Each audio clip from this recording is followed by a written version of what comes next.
ಉಡುಪಿಯ ಬಸ್ ನಿಲ್ದಾಣಗಳಲ್ಲಿ ಹೊರಜಿಲ್ಲೆಗಳ ವಲಸೆ ಕಾರ್ಮಿಕರು ವಿಪರೀತ ಪಾನಮತ್ತರಾಗಿ ಬಿದ್ದಿರುವುದು ಕಂಡುಬರುತ್ತಿದೆ.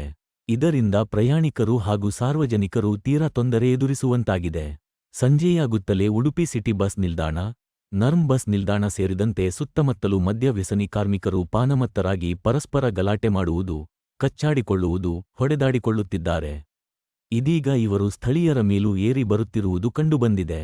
ಅಲ್ಲೇ ಮಲಗುವುದು, ಅಲ್ಲೇ ಊಟ, ಅಲ್ಲೇ ಮದ್ಯ ಸೇವನೆ, ಅಲ್ಲಿಯೇ ಜೂಜಾಡುತ್ತಾರೆ. ಮತ್ತೆ ವಿನಾಕಾರಣ ಗಲಾಟೆ ಮಾಡಿಕೊಳ್ಳುತ್ತಾರೆ. ಇವರು ಕುಡಿದ ಮದ್ಯದ ಬಾಟಲಿ, ತಿಂದ ವಸ್ತುಗಳನ್ನು ಅಲ್ಲಿಯೇ ಎಸೆದು ಗಲೀಜು ಮಾಡುತ್ತಿದ್ದಾರೆ. ಒಟ್ಟಾರೆ ರಾತ್ರಿಯಾಗುತ್ತಿದ್ದಂತೆ ಈ ಸ್ಥಳಗಳು ಸ್ಥಳೀಯರಲ್ಲಿ ಭಯದ ವಾತಾವರಣ ಸೃಷ್ಟಿಸಿದೆ.